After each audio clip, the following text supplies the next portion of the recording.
Part 4. The Gathering Admiral. Donghyun stood on the bridge of the Unity, watching the countdown clock. 6 days until the Drex arrived. 6 days until humanity made its last stand. Around Earth, his 120 ships floated in defensive formation. It was not enough. It would never be enough. "Sir," his sensor officer said suddenly, "we're detecting ships at the edge of the system." Donghyun's heart sank. The Drex were early. They were going to die 6 days sooner than expected. "How many?" he asked quietly. I don't know, sir. The sensors can't count them all. It's not the Drex. These ships are different. The officer's voice broke. "Sir, they're broadcasting friendly signals, hundreds of them. No, thousands." Donghyun stared at the display. Ships were appearing at the jump point. Ship after ship after ship. They came in groups, in fleets, in massive waves. And they were all broadcasting the same message. "We stand with humanity." "What is happening?" Donghyun whispered. A communication came through. The face on the screen was Velsira, the Valorian matriarch. She was smiling and her glow was bright and warm. "Admiral Donghyun," she said, "I believe you knew Governor Jiwon. She saved my people 150 years ago. Today we repay that debt. We are here, Admiral. Command us." Behind her, through the view screen, Donghyun could see an endless line of ships. Elegant Valorian cruisers that glowed like stars. Massive vessels that he didn't recognize. Small fighters in huge swarms. They kept coming and coming. "I don't understand," Donghyun said.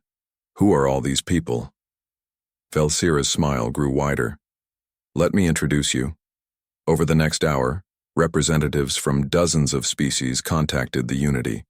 Each one had a story. The Quarvan were an insect-like species with thousands of ships. Their speaker clicked and buzzed as she talked. 60 years ago, a plague nearly destroyed our worlds. The Valorians brought us medicine. That medicine was developed from data that humans shared with them 150 years ago. Your kindness saved us, even though you never knew we existed. We brought 2,000 drone fighters. They are yours. The Nomathi were beings made of living crystal. They spoke with voices like singing glass. We were dying of thirst. Our water was poisoned. The Valorians gave us purification technology. They told us humans invented it and shared it freely. We owe you clean water. We bring gravity well generators. The Drex ships will not escape. The Bryn were amphibious traders with sleek, fast ships. Their ambassador was cheerful and quick to speak. The Valorians protected our trade routes from pirates. They did it because humans once protected them. We are merchants, not warriors, but we bring supplies, medicine, and the fastest communication systems in the galaxy. You will coordinate your fleet perfectly. Species after species. Each one connected to the Valorians. Each one connected through them to humanity's single act of kindness so long ago. The engineer Taeyang's grandson, a man named Seok who worked in Earth's Defense Department, couldn't believe what he was seeing. He called Admiral Donghyun directly. "Sir, the Valorians are sending over technical data. Their shield technology. It's decades ahead of anything the Drex have. They want to install it on our defense platforms. They say they can do it in 4 days." "Do it," Donghyun said immediately. "Do whatever they need." Seok worked with Valorian engineers day and night. They were brilliant and patient, explaining everything carefully. When Seok made mistakes, they didn't get angry. They just smiled and helped him fix them. "Why are you being so kind to me?" Seok asked one of them, a young Valorian named Teresh. Teresh glowed softly in the darkness of the engineering bay. "Your great-grandfather Taeyang worked on my great-great-great-grandfather's ship. He worked until his hands bled to save people he had never met. That story is told in every Valorian home. How could we be anything but kind to his family?" President Nari stood in the command center on Earth, watching the fleet numbers grow on the displays. She had thought humanity would die alone. Instead, they were surrounded by friends she never knew they had. Kyung stood beside her, exhausted but smiling. 14,000 ships, she said, from 50 different species, because 150 years ago, A small colony decided to help strangers. Nari shook her head in wonder. Ji-won couldn't have known. When she made that decision, she couldn't have known it would come to this. That's the point, Kyung said softly. She didn't do it to get something back. She did it because it was right. And somehow, the universe remembered. A communication came from Admiral Dong-hyun. Madam President, Matriarch Velsira is requesting permission to address all of humanity. Put her through everywhere, Nari said. Let everyone see this. Across Earth and all 47 colonies, Velsira's face appeared on every screen. Her glow was bright and confident. Humans, she said, you do not know me, but I know you. I know your stories. I know your history. I know how you helped my ancestors when they were dying in the cold darkness of space. You gave everything. You asked for nothing. Today, we return that gift. Today, you learn something important. Kindness is never wasted. Mercy is never forgotten. The good you do ripples outward forever, touching lives you will never meet. You saved the Valorians. The Valorians saved the Quarvan. The Quarvan helped the Namathi. The Namathi traded with the Bryn. On and on, kindness spreading like light, and now all of us together we stand with you. The Drex want to destroy you, they will fail. Not because you are strong, but because you are good. And the galaxy remembers good. People watching began to cry. Not from fear anymore. From hope, from joy. From the sudden understanding that they were not alone. That their grandparents' kindness had built something bigger than anyone had imagined. Admiral Dong-hyun received command codes from all 50 species.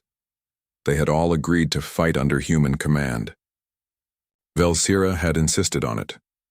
Earth is your home, she told Dong-hyun. This is your battle.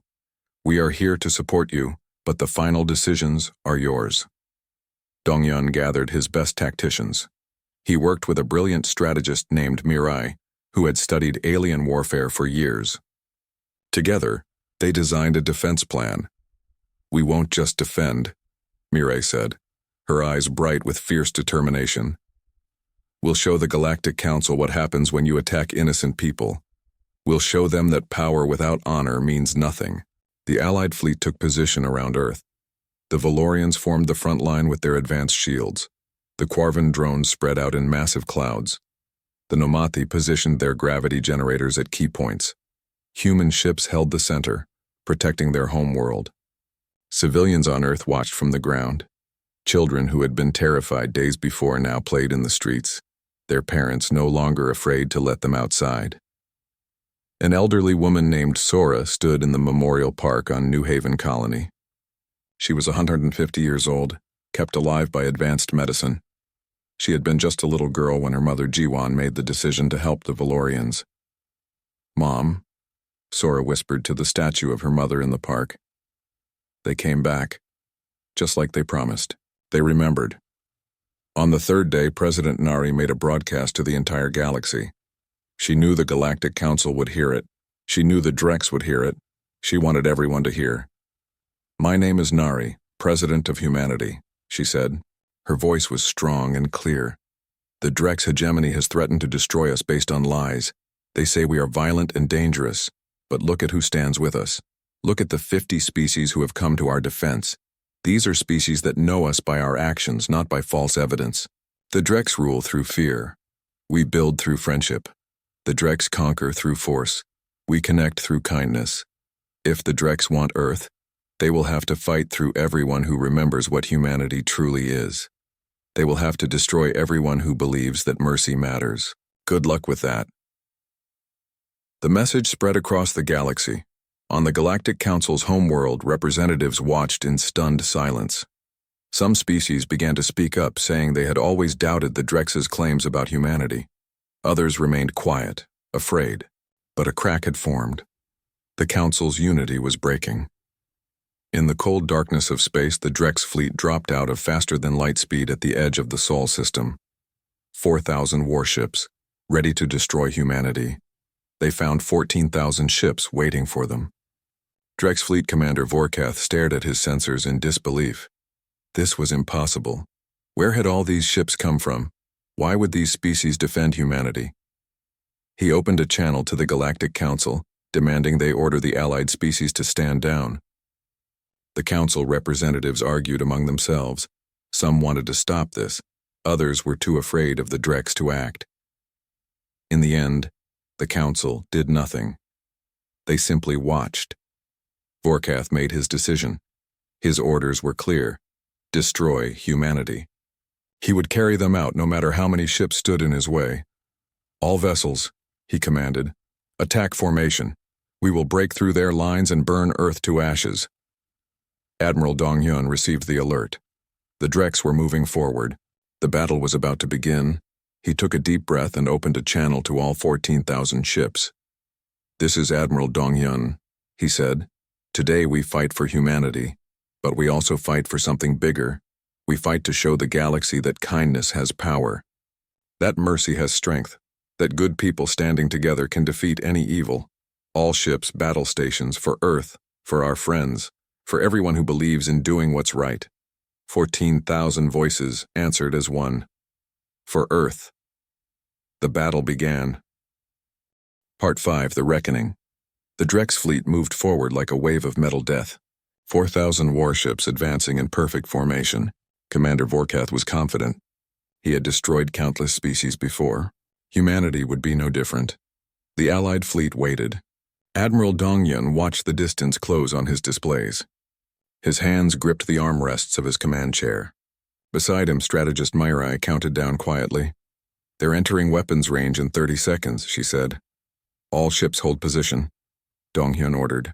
"Wait for my command." The seconds ticked by. The Drex ships charged their weapons. Across 14,000 Allied ships, crews prepared for battle. Human gunners, Valorian shield operators, Quarvan drone controllers, Nomathi gravity techs, all of them ready. "Now," Dong-hyun said quietly. The Valorians activated their shields. A wall of shimmering energy appeared in front of the Allied fleet. It was beautiful, like a curtain of northern lights stretched across space. The Drex opened fire. Thousands of missiles and energy beams crossed the darkness. They hit the Valorian shields and simply stopped. The energy absorbed harmlessly. The missiles exploded without touching a single ship. On the Drex flagship, Vorkath stared in shock. "What is that? How are they blocking our weapons?" His tactical officer checked his instruments. "Sir, those shields are unlike anything in our database. They're absorbing our entire energy output. We're not even scratching them." "Then fire more," Vorkath roared. "All ships maximum firepower." The Drex fleet unleashed everything they had. The space between the fleets lit up like a sun with weapons fire. For 3 full minutes, 4,000 Drex ships poured destruction toward Earth. The shields held. Every shot, every missile, every beam. Nothing got through. Behind the shields, Admiral Dong-hyun smiled grimly. Quarvan drones launch. From the Allied fleet, 2,000 Quarvan fighters poured out like a swarm of angry insects. They were small and fast, piloted by Quarvan warriors who flew with perfect coordination. The swarm split into dozens of groups and dove toward the Drex fleet. The Drex tried to shoot them down, but there were too many. The drones were everywhere, moving in patterns that confused targeting systems. They swarmed around Drex cruisers, attaching themselves to engines and weapon systems. Then they exploded. Drex ships began to spin out of control, their engines destroyed. Others went dark as power systems failed. "Nomathi, activate the gravity wells," Dong-hyun ordered. The Nomathi had positioned their ships at key points around the Drex fleet. Now they activated their gravity generators. Invisible forces grabbed the Drex ships and held them in place. They couldn't move forward. They couldn't retreat. They were trapped. "Now," Dong-hyun said, "all human ships target their command vessels. Fire." The human fleet opened fire with surgical precision. They aimed for the ships that coordinated the Drex attack. One by one, the command cruisers exploded or went dark. The Drex formation fell apart as ships lost contact with their commanders. The battle that Vorkath thought would take hours lasted only 1 hour. A young pilot named Sunho flew his fighter through the chaos. He had been terrified when the Drex first appeared. Now, surrounded by thousands of Allied ships, he felt brave. He targeted a Drex destroyer that was trying to break free from a gravity well. His missiles hit perfectly and the destroyer's shields collapsed. "Target destroyed," Sunho reported. His voice was shaking with adrenaline. "All units, this is easy." We can actually win this. The Dreks were panicking now. They had never faced a force like this. Their weapons didn't work. Their ships couldn't move. Enemy drones were everywhere. The humans they thought would be easy prey were picking them apart with precision strikes. Vorkath watched his fleet fall apart around him. Half his ships were already disabled. More were being destroyed every minute. This was impossible. This was a nightmare. All ships, retreat, he ordered. Get us out of here. But the Nomathi gravity wells held tight. Only the ships at the edges of the formation could escape. The rest were trapped. Admiral Donghyun opened a channel to the Drek's flagship. Commander Vorkath, this is Admiral Donghyun. Surrender now and we will spare your crews. Keep fighting and we will destroy every ship you have. Vorkath's pride fought with his survival instinct. He looked at his tactical displays. Of his 4,000 ships, 3,200 were disabled or trapped. 600 had been destroyed. Only 200 had managed to escape. The battle was lost. We surrender, Vorkath said quietly. The words tasted like poison in his mouth. Across the Sol system, Allied ships began securing the disabled Drek's vessels. Boarding parties moved in carefully, taking prisoners and making sure the ships couldn't fight again. The casualties were counted. 23 Allied ships destroyed, 147 damaged. Compared to what everyone had feared, it was a miracle. The Valorian shields had saved thousands of lives. On Earth, people poured into the streets. They were crying and laughing and hugging strangers. They had survived. Against impossible odds, they had survived. President Nari stood on the balcony of her office and watched the celebration below. Kyung stood beside her, smiling but quiet. It's not over, Kyung said. The Galactic Council will have to respond to this. Let them, Nari replied. We've shown the galaxy who we are. Now they have to decide what they want to be. 3 days later, the Galactic Council convened an emergency session. Representatives from all 200-plus species gathered to discuss what had happened at Earth. The council chamber was in chaos. Some species were angry at the Dreks for starting an unjust war. Others were frightened by humanity's powerful new allies. A few species that had privately supported humanity now spoke up publicly. The Dreks representatives sat in silence, humiliated. Their fleet had been destroyed. Their commander was a prisoner. Their reputation as invincible warriors was shattered. Finally, the council speaker called for order. We must address the human situation, she said. The evidence against them was false. The Drek's hegemony acted on manufactured lies. We must make this right. A vote was held. By a large majority, the council offered humanity full membership. They apologized for believing the Dreks' lies. They promised trade agreements and diplomatic relationships. President Nari received the offer in her office. Velsira was there with her, along with representatives from the other allied species. Nari read the council's message carefully. Then she looked at Velsira and smiled. What do you think? Nari asked. Velsira's glow was calm and steady. It is your decision. But I will tell you what I think. The council only offers this now because you won. Because you showed strength. They would have watched you die if you had been weak. Nari nodded slowly. She had thought the same thing. She composed her response to the council. Kyung helped her make sure every word was perfect. The next day, Nari's message was broadcast to the entire galaxy. Members of the Galactic Council, she said, we appreciate your offer of membership. However, we must decline. We have learned an important lesson. The Council is built on power and fear. When the strong threaten the weak, you do nothing. You only act when the weak become strong enough to defend themselves. That is not the kind of organization we want to join. She paused, letting her words sink in. Instead, we are forming something new, the Alliance of Remembered Debts. This alliance is built on mutual respect, honored promises, and remembered kindness. Any species that values mercy over conquest, friendship over domination may join us. We will protect each other. We will trade fairly with each other. We will build something better than what the Council has become. Within a month, 50 species had officially joined the alliance. Within a year, 100 more requested membership. These were the species that the Council had ignored or dismissed. The small species. The peaceful species. The ones who believed that kindness mattered. The Galactic Council watched nervously as the alliance grew. Some Council species quietly left and joined the alliance instead. The balance of power in the galaxy was shifting. On New Haven Colony, they built a new monument. It stood in the same park where the statue of Jiwon had always been. The new monument showed Juan and Thelmora shaking hands, but around them were carved the names of all 50 species that had come to Earth's defense. The inscription read, "A favor given freely returns tenfold. A kindness remembered echoes through the stars." Old Sora attended the dedication ceremony. She was 152 years old now, frail but clear-minded. She stood in front of her mother's statue and smiled. "You did it, Mom," she whispered. "You changed everything." Decades passed. The Alliance grew strong and prosperous. Humanity expanded to 200 worlds. They always remembered the lesson of New Haven. Whenever they met species in need, they helped. They asked for nothing in return. And slowly, the galaxy changed. On a space station at the border between Alliance and Council space, an elderly Yunji sat with Velzira. The Valorian matriarch had lived for 200 years now and would live for centuries more. But Yunji was old, her hair white, her hands shaking. "Do you ever regret it?" Velzira asked. "You could have joined the Council. You could have had their power and resources." Yunji smiled. "We have something better. We have friends. Real friends. Not allies of convenience, but people who would cross the galaxy to help us, just like you did. Your people saved mine when you had every reason to refuse," Velzira said softly. "That changed us. That changed everything." "We just did what was right," Yunji replied. Part 3. The Memory. The remembrance dropped out of faster-than-light speed at the coordinates from the old records. Yunji and Kyung stared at the empty space around them. There was nothing. No planets, no ships, no Valorians. "They're not here," Kyung said. Her voice was hollow.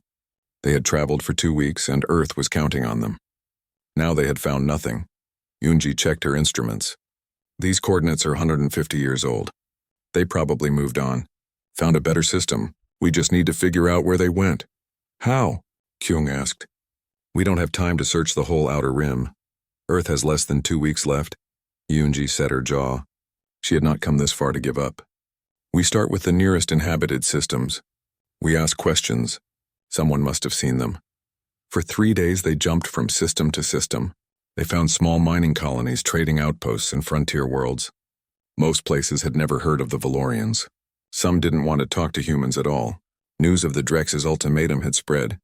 No one wanted to be associated with a species marked for death. On the 4th day, they reached a rough mining asteroid called Broken Rock. The miners there were a mix of different species, all looking for valuable metals in the dead rocks. A grizzled alien who looked like a walking crab listened to Yunji's description of the Valorians. "Yeah, I seen them," he said, his voice like grinding stones. "Maybe 20 years back. A ship came through. Glowing folks. They bought supplies and moved on. Headed toward the Vale sector." Yunji's heart jumped. "Are you sure?" "Sure, I'm sure. You don't forget people who glow like lamps. Pretty folks, polite, paid fair prices." The miner scratched his shell. "Good luck finding them, though. Vale sector is big and empty." Yunji and Kyung jumped back into their ship and set course for the Vale sector. It took another 3 days. They were running out of time. Back on Earth, Admiral Donghyun was preparing for the final battle. President Nari was evacuating children to underground bunkers. Everyone was saying goodbye to each other just in case. The Vale sector was a cluster of old stars surrounded by dust clouds. It was beautiful but dangerous. Navigation was hard here, but at a trading station on the edge of the sector they finally got real information. "Valorians?" the station master said. She was a tall, thin alien with 4 arms. "Oh yes, they have 5 systems near Korra's star. Big community there. They've been there for almost a century. Peaceful people. They trade crystalline tech. Very valuable stuff." Yunji felt tears in her eyes. "Thank you. Thank you so much." The station master looked at her sadly. "You're human, aren't you? I heard about your trouble with the Drex. I'm sorry. That's not fair, what they're doing to you. Will you help us?" Kyung asked desperately. The station master's forearms drooped. "I can't. The Drex would destroy this station. I have 500 people living here. I can't risk them." "I'm sorry." Yunji nodded. She understood. Fear made people small. The Drex used that fear like a weapon. They found the Valorian systems 2 days later. 5 beautiful worlds orbiting an orange star. As they approached, Valorian ships came to meet them. They were sleek and elegant, glowing with soft light.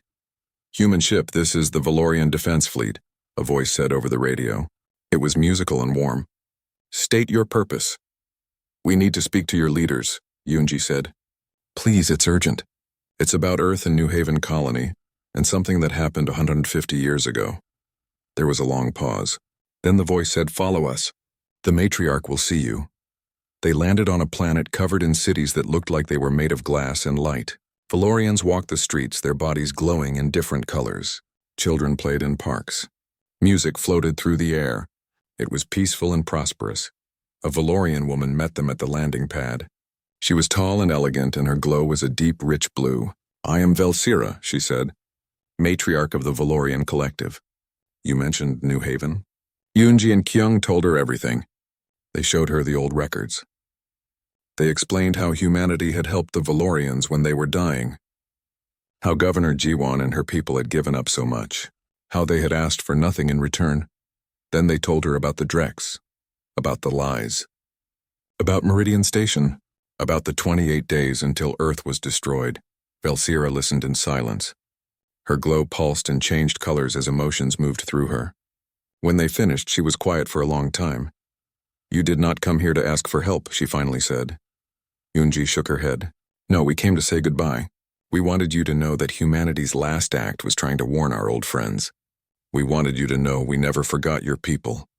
We never forgot Thelmora." Velsira's eyes widened. "You know my great-great-grandmother's name? She is in our history books," Kyung said softly. "Every human child learns about New Haven, about the day we chose to help instead of turn away. It's one of our proudest moments." Velsira touched Yunji's face gently, the same way Thelmora had touched Jiwon so long ago. "Do you have a message from your leaders?" Yunji showed her a holographic recording. It was old, from decades ago. In it, an elderly woman with kind eyes spoke to the camera. "My name is Jiwon," the recording said. "I was the governor of New Haven when we met the Valorians. I'm an old woman now and I'll be gone soon. But I wanted to record this message for whoever leads the Valorians in the future. Thank you for your friendship. Thank you for sharing your knowledge and culture with us. You owe us nothing. We helped you because it was right. That's all. I hope your people are happy and safe. I hope you found a beautiful home. And I hope humans and Valorians can always be friends. Take care of each other. That's what matters most." The recording ended. Velsira was glowing so brightly that Yunji had to look away. The matriarch's whole body was pulsing with emotion. "Come with me," Velsira said. She led them to a massive building at the center of the city. Inside, in a room lit by soft blue light, was a crystal. It looked exactly like the one Thelmora had given to Jiwon, but bigger. "This is our archive," Velsira said. "Everything we are is stored here. Every memory, every story, every lesson we teach our children." She touched the crystal and it began to glow. Images appeared in the air. Images of the generation ship, broken and dying. Images of New Haven, small and struggling. Images of humans sharing food with Valorian children. "Every Valorian child learns this story," Velsira said. Her voice was shaking. "We teach them about the humans who saved us when they had every reason to refuse. We teach them about Governor Jiwon, who let her own daughter go without medicine so that Valorian children could be healed. We teach them about kindness, about sacrifice, about what it means to be truly good." She turned to Yunji and Kyung. "Your people shaped our entire culture. After New Haven, we decided that we would never forget mercy. We would never turn away from those who need help. We spent 150 years building alliances with other species that the Council ignores. Small species, forgotten species, species that remember what it's like to need help." Velsira's glow became even brighter. "You came here to say goodbye, but I will not let you leave alone. A debt is owed. It has been owed for 150 years. Now finally we can pay it." She walked to a communication console and pressed buttons. Her voice went out across all 5 Valorian worlds. "My people," Velsira said, "the humans need us. The species that saved us when we were dying is facing extinction. I ask you now, do we remember mercy? Do we honor debts? Do we stand with those who stood with us?" Across 5 worlds, millions of Valorians answered. Their voices joined together in one word. "Yes." Velsira turned back to Yunji and Kyung. "We have 800 warships. We have shield technology more advanced than anything the Drex possess. And we have friends. So many friends. Species that owe us favors. Species that believe in kindness over conquest." She pressed more buttons. Messages went out across space, traveling to dozens of systems. The messages were simple. The humans need us. Who remembers mercy? Who will stand with us? Yunji was crying. You would risk war with the Drex for us? Risk? Velsira smiled. There is no risk. There is only certainty. You saved us. Now we save you. That is how this works. Within hours, responses started coming back. Species that Yunji had never heard of. Species that the Galactic Council had forgotten or dismissed. All of them remembered the Valorians. All of them owed the Valorians for past kindness. And through the Valorians, they owed humanity. Tell your Admiral Dongyun to hold on, Velsira said. Tell your President Nari that help is coming. Tell Earth that they are not alone. They never were. Part 1. The alarm woke Jiwan in the middle of the night. She pulled on her jacket and ran to the command center. Outside the windows of New Haven Colony, stars filled the black sky. But something else was there too. A massive ship, dark and damaged, drifting toward their small world. Governor, they're hailing us, said Minho, the chief engineer. His face was tired. Everyone was tired on New Haven. They had been building this colony for 3 years, and it was hard work every single day. Jiwan pressed the button. A face appeared on the screen. It was not human. The alien had large eyes that glowed with a soft blue light. Their skin looked like it was made of pearl. They were beautiful and terrifying at the same time. Please, the alien said. Their voice was like music, but it was filled with pain. We are dying. Our ship is broken. We have children. Please help us. Jiwan felt her heart squeeze in her chest. She looked at Minho. He looked back at her. They both knew what helping would mean. New Haven barely had enough supplies for their own people. How many are you? Jiwan asked. 3,000 souls, the alien replied. 800 are children. Our world is gone. A star killed it. We have been traveling for so long. Our machines are failing. We have perhaps 3 days before our life support stops working. Jiwan closed her eyes. 3,000 lives. She thought about her own daughter, Sora, sleeping in their small house. Sora was sick. Not dying, but sick. The medicine she needed was in short supply. If they helped these aliens, there would be even less medicine. Less food, less everything. Give us 1 hour, Jiwan said. She turned off the screen. Minho shook his head. Jiwan, we can't. We have 5,000 people here. If we share our supplies with 3,000 more, we'll all suffer. The expansion plans will stop. People are already working too hard. I know, Jiwan said quietly.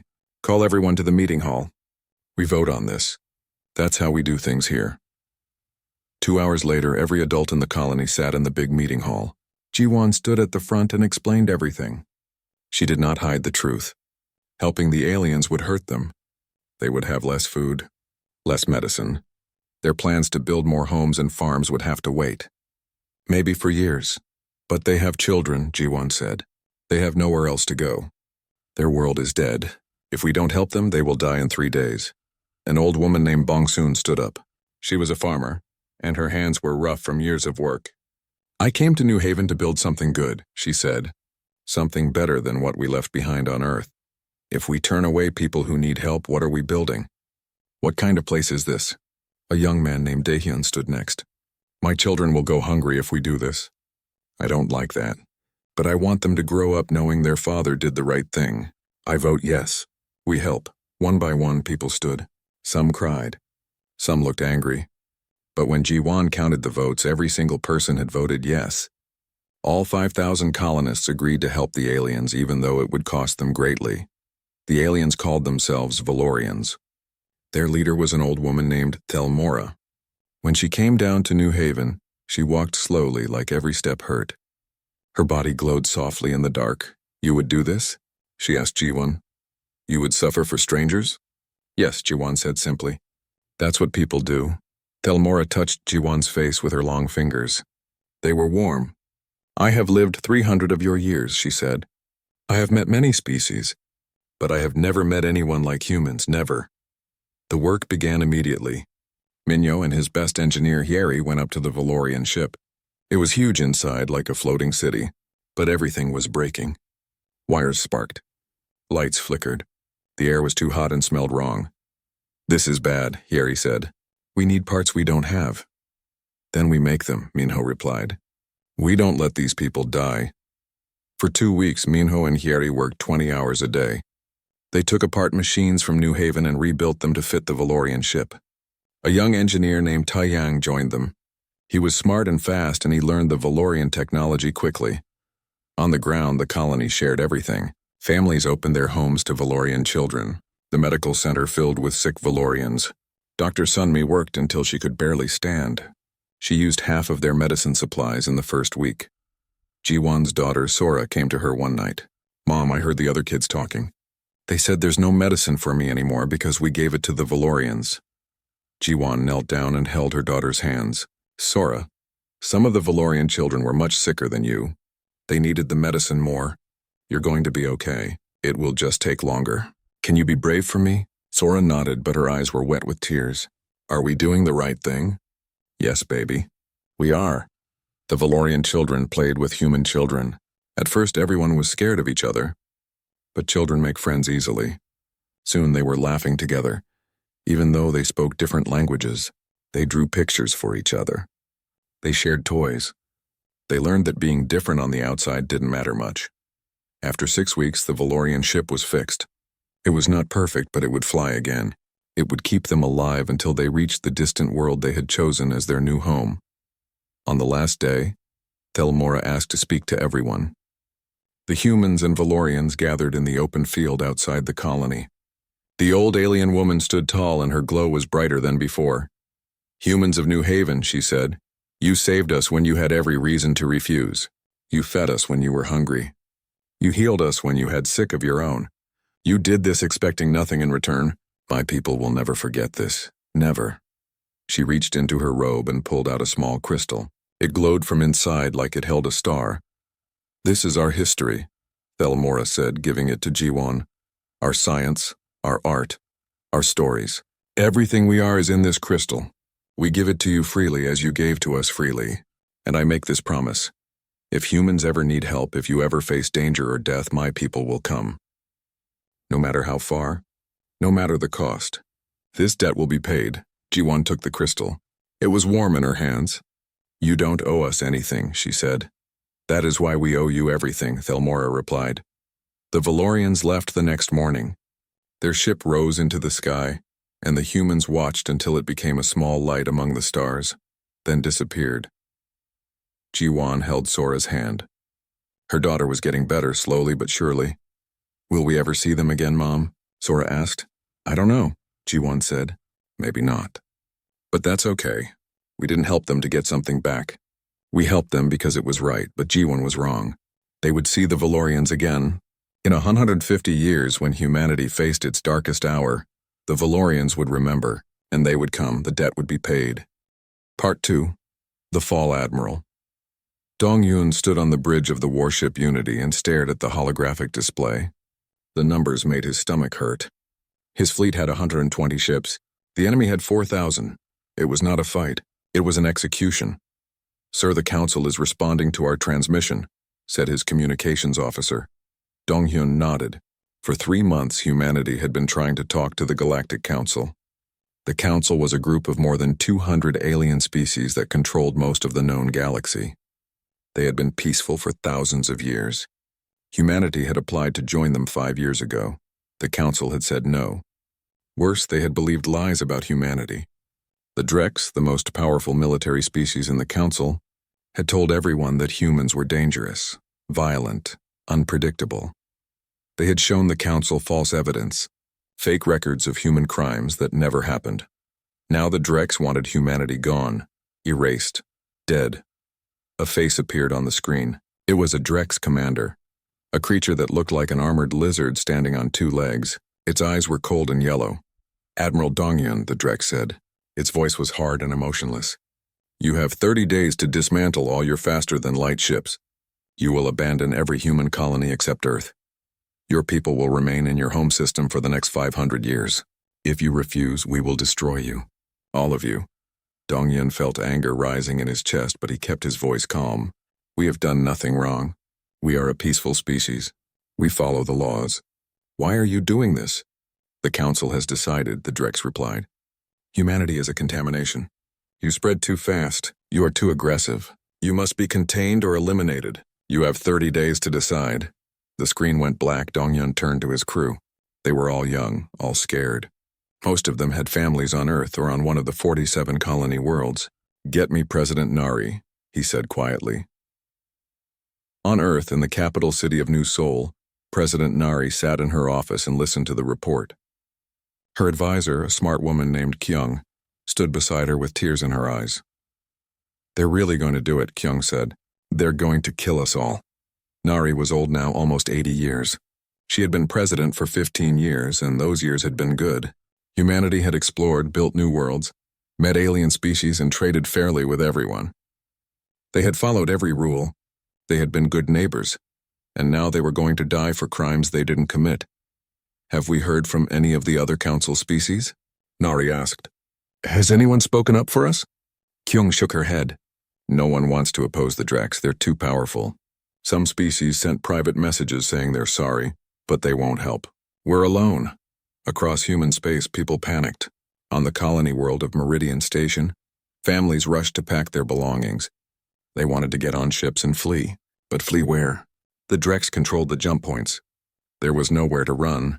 Captain Junho commanded the defense station above Meridian. He had 20 small warships and 200 crew members. When the Drex ships appeared at the edge of the system, he knew what was coming. "All ships battle formation," Junho ordered. His hands were shaking, but his voice was steady. "We defend our home." The Drex didn't bother talking. They just attacked. Junho's ships fought hard. They were brave and skilled. But the Drex had 300 ships in their attack group. The battle lasted exactly 11 minutes. Every human ship was destroyed. Meridian Station was bombarded from orbit until nothing lived on the surface. The Drex broadcast the battle across human space. They wanted everyone to see. They wanted humanity to know what would happen if they refused to surrender. In her office on Earth, Nari watched the recording of the battle. She watched Captain Junho's ship explode. She watched the missiles fall on Meridian Station. She watched 2 million people die. Kyung was crying openly now. "We have to surrender. We can't fight them. It's suicide." Nari closed her eyes. She thought about her grandchildren. They were young, only 6 and 8 years old. If humanity surrendered, they would live in prison. Earth would become a cage. Humans would never travel to the stars again. They would slowly fade away, forgotten by the galaxy. But if they fought, everyone would die quickly. "There has to be another way," Nari whispered. Kyung wiped her eyes. She sat down at her computer and started searching through old files. She didn't know what she was looking for. Just something, anything, a miracle. Hours passed. Nari made calls to the other human worlds. Admiral Donghyun prepared the fleet for a final battle they couldn't win. Diplomats tried desperately to contact any alien species that might help. No one answered. As the sun set outside Nari's window, Kyung suddenly stood up. "President Nari," she said. Her voice was strange, excited and scared at the same time. "I found something in the old colonial archives. From 150 years ago. New Haven Colony, what about it?" Nari asked tiredly. "They helped an alien species, refugees, a species called the Valorians." Kyung pulled up the old files. There were photos of Governor Jiwon shaking hands with an alien that glowed like a lamp. There were records of supplies shared, of medicines given, of human engineers working for weeks to fix an alien ship. "So," Nari said, "we helped someone 150 years ago. How does that save us now?" Kyung showed her more files. "Look at what the Valorian leader said before they left. She promised that if humanity ever needed help, they would come. She said the debt would be paid." Nari stared at the screen. It was a thin hope. The thinnest hope. The Valorians might be dead. They might have forgotten. They might not even have the power to help. But it was the only hope they had. "Do we know where they went?" Nari asked. Kyung nodded. "The records show their destination. A region called the Outer Rim. It's far. It would take 2 weeks to get there at maximum speed." Nari did the math in her head. They had 30 days until the Drex came to Earth. If they sent a ship now, it could reach the Outer Rim, find the Valorians, and maybe get back in time. "It's impossible," Nari said, but she was already reaching for the communication panel. "It's stupid. It's desperate. It's all we have," Kyung replied. Nari contacted the embassy building. A woman named Eunji answered. She was humanity's best diplomat, the one who had spent years trying to talk to the council. She had failed, but not because she wasn't good. She was brilliant. She just couldn't fight against the Drex's lies. "Eunji," Nari said, "I need you to do something for me. Something crazy." 2 hours later, a small, fast ship left Earth. It was called the Remembrance. Yunji piloted it with Kyung as her navigator. They carried a message from President Nari and a copy of all the old records from New Haven Colony. "Do you really think they'll help us?" Kyung asked as they jumped into faster-than-light speed. Yunji stared at the stars stretching around them. "I don't know. But 150 years ago, a human colony gave everything to save strangers. Maybe, just maybe, that kindness is worth something. Maybe someone remembers. Behind them, Earth prepared for war. Admiral Donghyun positioned his 120 ships in a defensive formation around the homeworld. Families held each other tight. Children asked their parents if they were going to be okay, and the parents lied and said yes. President Nari gave a speech to all of humanity. Her voice was calm and strong, even though her heart was breaking. "We don't know what will happen," she said, "but we will face it together. We will not surrender our freedom. We will not give up who we are. And if this is the end, we will meet it with courage. We are human. That means something." Across 47 worlds, people watched and listened.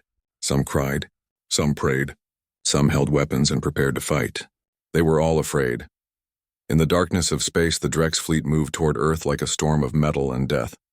They would arrive in 28 days. The Remembrance raced toward the outer rim, carrying humanity's last desperate hope. Time was running out.